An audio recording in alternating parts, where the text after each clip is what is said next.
আসসালামু আলাইকুম এবং শুভ সকাল। আজকে আবার দ্বিতীয়বার লাইভ আসছি। আসার উদ্দেশ্য হচ্ছে, সকালবেলা আমি বলেছিলাম যে বৌদ্ধিক দারিদ্রতা এবং উত্তরণ সম্পর্কে পৃথিবীর তৃতীয় বৃহত্তম অনুসরণকারী থাকা ধর্ম, হিন্দু ধর্ম প্রধান ধর্মগ্রন্থ ভগবদ্গীতা এ বিষয়ে কি বলে। ভগবদ্গীতা বৌদ্ধিক দারিদ্রতা শব্দ উল্লেখ কোথাও করেনি, কিন্তু এর ভাবার্থ বা সংশ্লিষ্ট ধারণা বিভিন্ন শ্লোকে আলোচনা করা হয়েছে। তার ভিতরে এক অন্যতম শ্লোক হচ্ছে ভগবদ্গীতার 4th খণ্ডের 38 নম্বর অধ্যায় 38 নম্বর শ্লোকে বলা হয়েছে, এই জগতে জ্ঞানের তুলনায় পবিত্র আর কিছুই নেই। এই জগতে জ্ঞানের তুলনায় পবিত্র আর কিছুই নেই। এর ব্যাখ্যা বলতে যদি আমরা দেখি, এর অর্থ করা হয়েছে এইভাবে, জ্ঞানই পরম পবিত্রতা, জ্ঞানহীনতা বা অবিদ্যা হলো আধ্যাত্মিক অগ্রগতির প্রধান বাধা বা অন্তরায়। যারা জ্ঞান অর্জনে আগ্রহী নন বা নিজেকে প্রশ্ন করেন না, তাদের মানসিক অবস্থার বিকাশ খুবই সীমিত থাকে। এটাই আমাদের আজকের ভাষায় বৌদ্ধিক দরিদ্রতা। আরেকটি শ্লোক গীতার 2য় খণ্ডের 44 নম্বর অধ্যায় 2য় খণ্ডের 44 নম্বর শ্লোক, সেখানে বলা হয়েছে, যারা ভোগ ঐশ্বর্যে আসক্ত, যারা ভোগ ঐশ্বর্যে আসক্ত তাদের মন বুদ্ধি বিচ্ছিন্ন হয় এবং তারা স্থির প্রজ্ঞা লাভ করতে পারেন না। এর ব্যাখ্যা হিসেবে আমরা বলতে পারি, যারা কেবল ভোগবিলাস বা বাইরের চাকচিক্যে মগ্ন থাকে তাদের অন্তর্দৃষ্টি লোপ পায়, ফলে গভীরভাবে চিন্তা করার ক্ষমতা হারায়, যা বৌদ্ধিক দরিদ্রতার আরেকটি রূপ। ভগবদ্গীতার আরেকটি কথা উল্লেখ আছে, সন্দেহ প্রবণতা এবং সংকীর্ণতা, এটাও বৌদ্ধিক বিকাশের বাধা। গীতার 4th খণ্ডের 40 নম্বর শ্লোকে বলা হয়েছে, যে ব্যক্তি অজ্ঞ, বিশ্বাসহীন এবং সন্দেহপ্রবণ সে ধ্বংস হয়ে যায়। অজ্ঞ ব্যক্তি ধ্বংস হয়, বিশ্বাসহীন ব্যক্তি ধ্বংস হয়, সন্দেহপ্রবণ ব্যক্তি ধ্বংস হয়। গীতা একদিকে যেমন অন্ধবিশ্বাসের বিরোধিতা করে, তেমনি অহেতুক সন্দেহ নিন্দিত। যুক্তিসঙ্গত ভাবনা, বিশ্বাস এবং জ্ঞান চর্চা না থাকলে মানসিক অধঃপতন ঘটে। আমাদের যারা গীতা অনুসরণ করে মুখে বলে, তাদের মধ্যে তারাও এই বিষয়টি চিন্তা করা উচিত যে তারা অন্ধবিশ্বাস অনুসরণ করে না সন্দেহের উপরেই তারা পরিচালিত হয়। যুক্তিসঙ্গত ভাবনা তারা বিচার বিবেচনার মধ্যে আনে কিনা এটা দেখা উচিত। আর স্থির বুদ্ধি যাদের আছে এবং বিবেক যাদের আছে, তাদের একটা বৌদ্ধিক সম্পদ এগুলা। গীতার 2 নম্বর খণ্ডের 55 নম্বর শ্লোকে বলা হয়েছে, যিনি অন্তরের কামনা বাসনাগুলো ত্যাগ করে আত্মার মাধ্যমে আত্মাতে তুষ্ট হয়, তিনি স্থিতপ্রজ্ঞ বা স্থির বুদ্ধি সম্পন্ন। এই স্থির বুদ্ধি মানে হয়েছে বৌদ্ধিক সমৃদ্ধি। ব্যক্তি যখন বাহ্যিক ইচ্ছার দাস না হয়ে আত্মবিশ্লেষণ ও জ্ঞান ভিত্তিক জীবনযাপন করে, তখন তিনি প্রকৃত জ্ঞানী হয়। এইভাবে ভগবদ্গীতা অনুসারে বৌদ্ধিক দরিদ্রতা হলো অবিদ্যা, কুসংস্কার, সন্দেহ, ভোগ আসক্তি ও চিন্তার অভাব, এসব থেকে জন্ম নেওয়া মানসিক সংকীর্ণতা। এই অবস্থাকে অতিক্রম করতে হলে জ্ঞান, আত্মশোধন, বুদ্ধি ও স্থিতি প্রজ্ঞার চর্চা করতে হবে। গীতা আমাদেরকে এই শিক্ষাই দেয়। তাই গীতা বলে, গীতার মৌলিক শিক্ষা হচ্ছে জ্ঞানই মুখ্যের পথ। মুখ্য মানে মুক্তি। ইহকালের যে জীবনযাপনের যে কষ্ট, দুঃখ, যাতনা, এগুলোর থেকে মুক্তি পাওয়ার পথই এসে জ্ঞান। এখান থেকে আমরা হিন্দু ধর্মের প্রধান ধর্মশাস্ত্রর যে মৌলিক বাণী, বৌদ্ধিক উত্তরণ সম্পর্কীয় এবং বৌদ্ধিক দারিদ্রতা সম্পর্কীয়, এখান থেকে কিভাবে মানুষ উদ্ধার হবে, এসব কথা চিন্তা আমরা যদি করি, আমরা অনেক নতুন কথার সন্ধান পাব। আমি নিশ্চয় আপনাদেরকে এসব বিষয় পরবর্তী আলোচনায় আপনাদেরকে আমি জানাবো। এখন আমি আপনাদেরকে বলবো যে পৃথিবীর বৃহত্তম ধর্ম অনুসারী থাকা ধর্মর নাম হচ্ছে খ্রিস্টান ধর্ম। এই খ্রিস্টান ধর্মের যেটি ধর্মীয় বই গ্রন্থ বাইবেল, এই বাইবেলেও বৌদ্ধিক দারিদ্রতা সম্পর্কে বলা হয়েছে। এই পবিত্র কোরআন, গীতা এবং বাইবেলে কোথাও স্পষ্টভাবে বৌদ্ধিক দরিদ্রতা শব্দ উল্লেখ নেই। তবু এর ভাবগত দিক অর্থাৎ জ্ঞান, প্রজ্ঞা, বোঝাপড়া ও বিচারের অভাব বিষয়ে অনেক গুরুত্বপূর্ণ শিক্ষামূলক বাক্য বা বচন বাইবেলে রয়েছে। বাইবেল বরাবর মানুষকে জ্ঞান অর্জন, চিন্তা, উপলব্ধি এবং সত্য অনুসন্ধানের দিকে আহ্বান করে। বাইবেলের আলোকে বৌদ্ধিক দরিদ্রতার বিভিন্ন রূপ যদি আমরা লক্ষ্য করি, দেখব যে বাইবেলের যে পুস্তিকা হোসেয়া, তার 6 নম্বর শ্লোকে বলা হয়েছে, আমরা লোকেরা জ্ঞানের অভাবে ধ্বংস হয়েছি, আমার লোকেরা জ্ঞানের অভাবে ধ্বংস হয়েছে। এই বাক্যে ঈশ্বর বলেছেন যে তার মানুষ জ্ঞানের অভাবে ধ্বংস হয়েছে, অর্থাৎ জ্ঞান বা বোঝাপড়ার অভাব সমাজ বা আত্মার অবক্ষয়ের দিকে নিয়ে যায়। এটি বৌদ্ধিক দারিদ্রতার সরাসরি প্রতিচ্ছবি। মূর্খতা এবং অন্ধ অনুসরণ সম্পর্কে প্রবচনের 7ম শ্লোকে বলা হয়েছে, প্রভুর ভয় জ্ঞানের সূচনা করে, কিন্তু মূর্খেরা জ্ঞান ও শাসন ঘৃণা করে। তাই বাইবেলে একথা বলা হয়েছে যে প্রভুর প্রতি ভয় অর্থাৎ শ্রদ্ধা ও আনুগত্য থেকে জ্ঞান শুরু হয়। যারা শিক্ষা ও শাসনের প্রতি অবজ্ঞা করে তারা মূর্খ এবং বৌদ্ধিকভাবে দরিদ্র। বাইবেলের প্রবচন বইয়ের 15 নম্বর শ্লোকে বলা হয়েছে, সরল মানুষ যা কিছু শোনে তাই বিশ্বাস করে, কিন্তু বিচক্ষণ ব্যক্তি তার পথ বিচার করে। চিন্তা ভাবনা না করে তা বিশ্বাস করা এক ধরনের বৌদ্ধিক দুর্বলতা এবং অসারতা। বাইবেলে মানুষকে যুক্তিবোধ ও বিচক্ষণতা বিষয় চর্চা করতে উপদেশ দান করে, জ্ঞান প্রাপ্তির আহ্বান করে। বাইবেল এ সম্পর্কে উল্লেখ রয়েছে জ্যাকব গ্রন্থের 5ম শ্লোকে। সেখানে বলা হয়েছে যে তোমাদের মধ্যে যদি কারো প্রজ্ঞার অভাব থাকে, তোমাদের মধ্যে যদি কারো প্রজ্ঞার অভাব থাকে তবে সে যেন ঈশ্বরের কাছে প্রার্থনা করে, যিনি উদারভাবে সকলকে দেন এবং নিরুৎসাহিত করেন না। বাইবেল অনুসারে জ্ঞান এবং প্রজ্ঞা ঈশ্বরের বা গডের কাছ থেকে পাওয়া যায় যদি আমরা আন্তরিকভাবে চাই। তা ঈশ্বর চাইছেন মানুষ জ্ঞানী হোক, কারণ মূর্খতা ধ্বংস ডেকে আনে।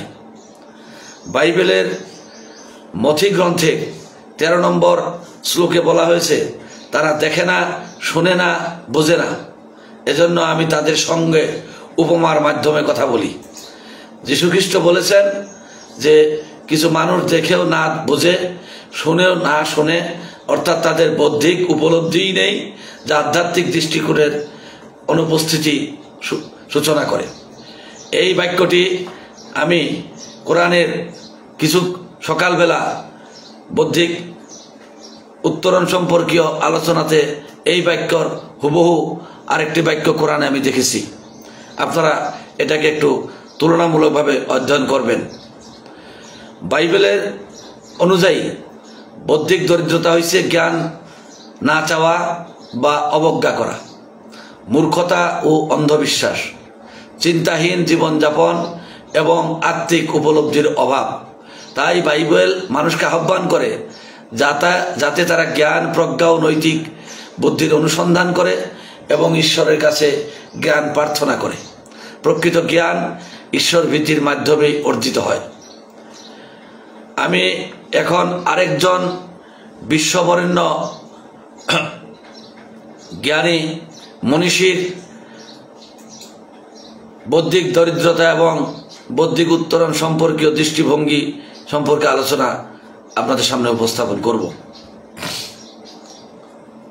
সক্রেটিস আমরা নাম শুনেছি। মাদ্রাসাগুলিতে সক্রেটিসকে সোক্রাত বলা হয়। সোক্রাত বা সক্রেটিস ইউনান প্রদেশ বা গ্রিস দেশের 2500 বছর আগের একজন মহান পণ্ডিত ব্যক্তি ছিলেন। তিনি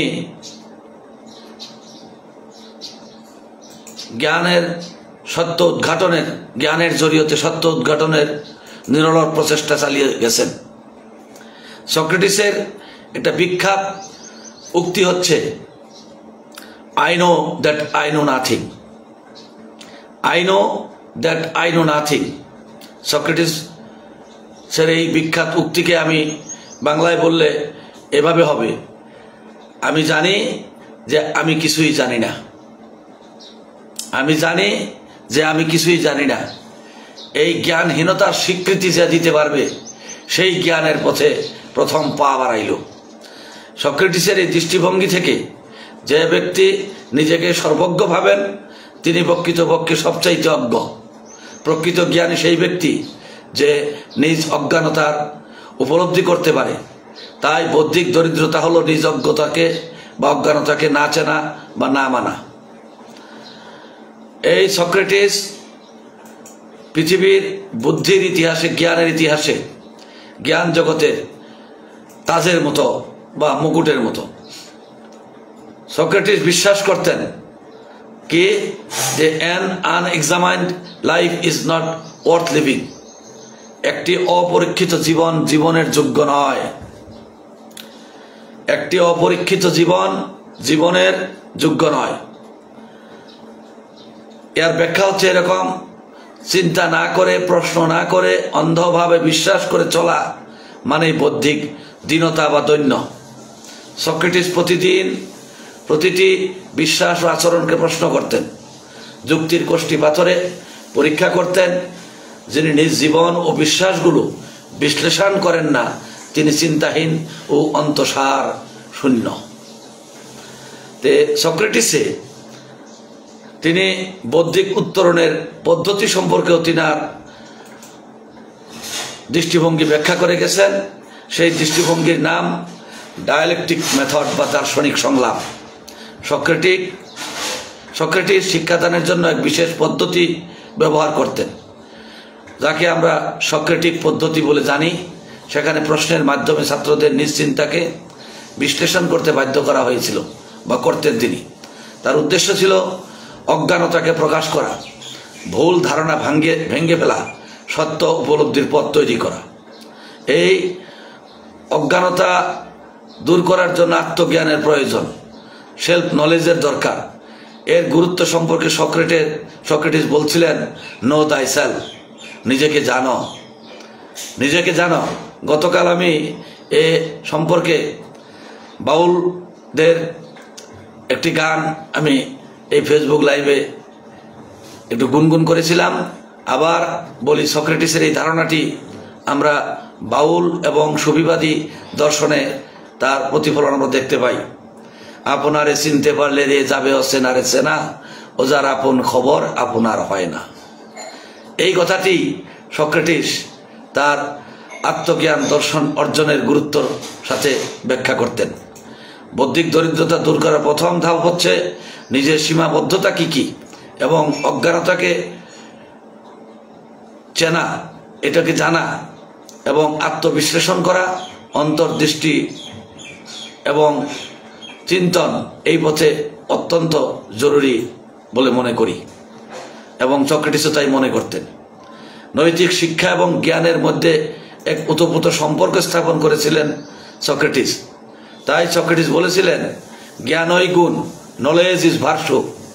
জ্ঞানী গুণ, নলেজ ইজ ভার্চু। একজন মানুষ যদি সত্যিকার অর্থে ভালো ও খারাপের পার্থক্য বুঝতে পারে, তখন তিনি কখনো খারাপ কাজ করবেন না। অর্থাৎ নৈতিক অধঃপতনের পেছনেও রয়েছে বৌদ্ধিক অভাব, বৌদ্ধিক দৈন্যতা। শেষে সক্রেটিসের দৃষ্টিতে বৌদ্ধিক দরিদ্রতা হচ্ছে এরকম যারা নিজের অজ্ঞতা নিজে বুঝতে না পারা, প্রশ্নহীন এবং চিন্তাহীন জীবনযাপন, যুক্তিহীন বিশ্বাসে ডুবে থাকা। এগুলার থেকে উদ্ধার পাওয়ার উপায় হচ্ছে আত্মজিজ্ঞাসা, যুক্তিভিত্তিক আলাপ আলোচনা বা সংলাপ, নৈতিক এবং আত্মিক জ্ঞান চর্চা, সত্য অনুসন্ধানে অটল থাকা। সক্রেটিস এইভাবে প্রমাণ করছেন সমাজ ও আত্মার মুক্তির পথ চিন্তার মাধ্যমে। আর চিন্তা শুরু হয় আমি জানি না স্বীকার করার বিনম্রতার থেকে। এভাবে আমরা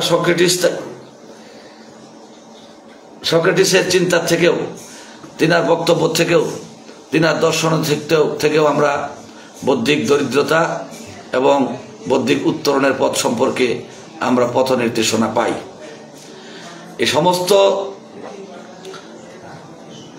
ইসলামীয় দর্শন, হিন্দু দর্শন, খ্রিস্টান দর্শন এবং গ্রিস দেশের দর্শন, এগুলার পরে আমি আরেকটি আধুনিক দর্শন নয়, এটাও প্রাচীন দর্শন, নাস্তিক দর্শনে বৌদ্ধিক দরিদ্রতা এবং ইহার উত্তরণ সম্পর্কে কি বলে এ সম্পর্কে আপনাদেরকে অবগত করতে চাই। বিশেষ করে যারা তরুণ প্রজন্ম, তাদের কাছে আমার আহ্বান থাকবে এই বিষয়গুলো তারা যেন শুনে, তারা বোঝার চেষ্টা করে, হৃদয়ঙ্গম করে এবং তাদের জীবনে, সমাজ এবং ব্যক্তি জীবনে, দেশ এবং রাষ্ট্র জীবনে, আন্তর্জাতিক জীবনে তারা এদের এই দর্শনগুলাকে একটু তুলনা করে দেখে নিজেদের উপকার করে। নাস্তিক দর্শন বিশেষত যুক্তিবাদী এবং বস্তুবাদী চিন্তাধারা বৌদ্ধিক দরিদ্রতাকে সমাজে পশ্চাৎপদতা, অন্ধবিশ্বাস, কুসংস্কার এবং কর্তৃত্বের অন্ধ অনুসরণের ফলাফল হিসেবে নাস্তিক দর্শন চিহ্নিত করে থাকে। এই মূল দর্শনের প্রধান ভিত্তি হচ্ছে যুক্তি, অভিজ্ঞতা, বিজ্ঞান এবং স্বাধীন চিন্তার বিকাশ। বৌদ্ধিক দারিদ্রতার বিষয়ে নাস্তিক দৃষ্টিকোণ মতে চিন্তা না করার অভ্যাস বৌদ্ধিক দারিদ্রতার একটা লক্ষণ। প্রমাণ ছাড়া বিশ্বাস করাও বৌদ্ধিক দারিদ্রতার লক্ষণ। ধর্মীয় এবং সামাজিক কর্তৃত্বকে প্রশ্ন না করা, অন্ধ অনুসরণ, কুসংস্কার এবং আবেগ পরিচালিত সিদ্ধান্ত গ্রহণ, জ্ঞানের বদলে বিশ্বাস নির্ভরতা, এই দারিদ্রতা কেবল ব্যক্তির নয় বরং সমাজের চিন্তা ও যুক্তির পথকে সবসময় রুদ্ধ করে থাকে। বৌদ্ধিক দারিদ্রতার প্রধান উৎস হিসাবে নাস্তিক দর্শন বলে ধর্মীয় কর্তৃত্ব এবং গ্রন্থানুগতা বৌদ্ধিক দরিদ্রতার উৎস। ধর্মীয় কর্তৃত্বকে তিনারা বিরোধ করে, মানুষকে প্রশ্নহীন আনুগত্য শেখায় যে ধর্মীয় কর্তৃত্ব অন্ধবিশ্বাসে পরিচালিত করে, যা যুক্তিকে মানুষের উপর দমন করে। শিক্ষার অভাব এবং সংকীর্ণ সিলেবাসের ব্যবস্থা, এর ফলেও বৌদ্ধিক অনগ্রসরতা এবং বৌদ্ধিক দুর্বলতা বা বৌদ্ধিক দরিদ্রতা আসে। জিজ্ঞাসা এবং অনুসন্ধান নয়, মুখস্থ নির্ভর শিক্ষা মানুষের বৌদ্ধিক দরিদ্রতার পথে পা দিতে বাধ্য করায়।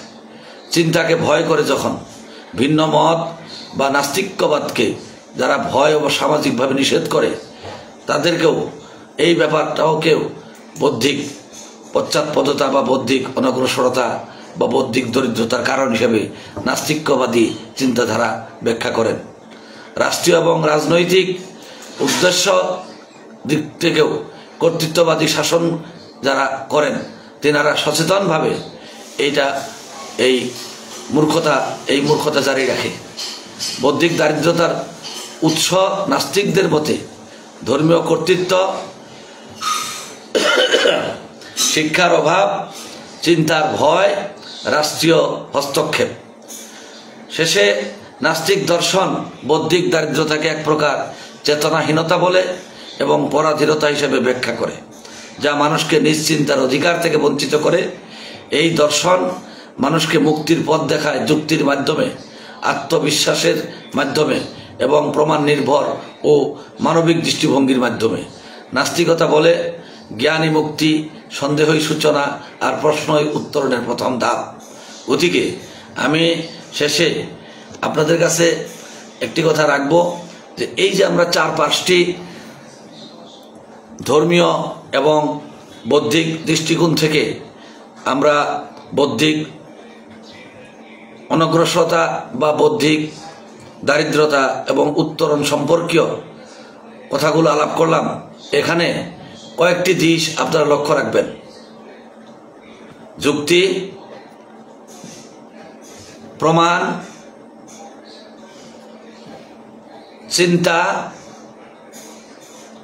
গভীর চিন্তা, এসব ব্যাপারে নাস্তিক কিংবা আস্তিক সব দর্শনেই প্রকৃতপক্ষে বৌদ্ধিক উত্তরণের পথ বলে উল্লেখ করেছেন। ছোটখাটো বিষয়েদের এই দর্শনগুলির মধ্যে কিছু পার্থক্য থাকলেও মূলত চিন্তার প্রতি উৎসাহ দেওয়া হয়েছে, যে কোনো বিষয়ের উপরে প্রশ্ন উত্থাপন করার প্রতি উৎসাহিত করা হয়েছে, যুক্তি প্রমাণ নির্ভর হয়ে একটি জ্ঞানকে আহরণ করার প্রতি উৎসাহিত করা হয়েছে। তাই আজকে আমি আমার তরুণ প্রজন্মকে এই বিষয়গুলোকে লক্ষ্য রেখে তিনারা যেন জ্ঞানের অসারতা, জ্ঞানের স্থবিরতা, জ্ঞানের দীনতা থেকে মুক্তি লাভ করে এক আলোকিত জীবন, আলোকিত সমাজ গঠনে তারা পদক্ষেপ নেয়, এই আশা রেখেই আমি আজকে শেষ করছি। পরবর্তীতে আমি সাম্প্রতিক পরিস্থিতি, সাম্প্রতিক আর্থসামাজিক এবং রাজনৈতিক পরিস্থিতিগুলির উপরে ধাপে ধাপে আলোচনা করব। যদি আপনাদের কিছু বলার থাকে আপনারা কমেন্ট বক্সে বলবেন। আগামীতে আমি কোন বিষয়ে আলাপ করলে আপনারা উপকৃত হবেন। আমি ব্যক্তিগতভাবে একজন শিক্ষক, এখন অবসর গ্রহণ করেছি। তবে আমি এই শিক্ষকতাকে এক মহান সর্বশ্রেষ্ঠ বৃত্তি হিসাবে গণ্য করি। শিক্ষক সমাজের সর্বস্তরের এক পেশা, আর এর জরিয়তে সমাজকে পরিবর্তন করা যায়। আমাদের প্রিয় নবী মুহাম্মদ সাল্লাল্লাহু আলাইহি সাল্লাম বলেছিলেন যে আমি শিক্ষক হিসাবে অবতীর্ণ হয়েছি। মহানবী হযরত মুহাম্মদ সাল্লাল্লাহু আলাইহি সাল্লাম বলেছিলেন আমি শিক্ষক হিসাবে অবতীর্ণ হয়েছি। আমরা সব শিক্ষক যদি সারা দেশে, সারা পৃথিবীতে, আমাদের রাষ্ট্রে, আমাদের সমাজে, আমাদের রাজ্যে, আমরা যদি সব শিক্ষক যদি নিজের নিজের কিছু কিছু দায়িত্ব, সমাজকে এগিয়ে নেওয়ার দায়িত্ব যদি আমরা পবিত্র কর্তব্য হিসাবে গণ্য করি, নিশ্চয় এর দ্বারা আমাদের প্রত্যেকেরই উপকার হবে এবং এর সাথে সাথে আমরা জ্ঞান চর্চার প্রতিও জড়িত থাকতে পারবো এবং অন্যকেও আমরা যা জানি তাহা বিতরণ করব। কারণ পবিত্র কোরআনে বলা হয়েছে তুমি যাহা জানো তাহা গোপন করিও না। পবিত্র কোরআনে বলা হয়েছে তুমি যাহা জানো তাহা গোপন করিও না। তাই আমি এই অবসর জীবনে আমি যা যা বুঝি, যা জানি, যা শিখেছি, যা উপলব্ধি করি, সেগুলা আমার উত্তর প্রজন্মর সব ছেলে মেয়েদেরকে বিতরণ বা ডিস্ট্রিবিউশন করার জন্য আগ্রহী। আমি আশা করব যে আমার উত্তর প্রজন্মের যুবক যুবতী, কিশোর কিশোরীরা যারা জ্ঞান চর্চা, শিক্ষা চর্চা, বিজ্ঞান চর্চা সাথে জড়িত, সমাজ পুনর্নির্মাণের কাজে জড়িত, নিরলস এবং নিঃস্বার্থভাবে নিজের দেশ জাতিকে যারা ভালোবাসে তারা নিশ্চয়ই আমাকে সহায় করবে এবং তারা আমার সাথে সংযোগে থাকবে। এইটুকু বলেই আমার কথা শেষ করছি। ধন্যবাদ।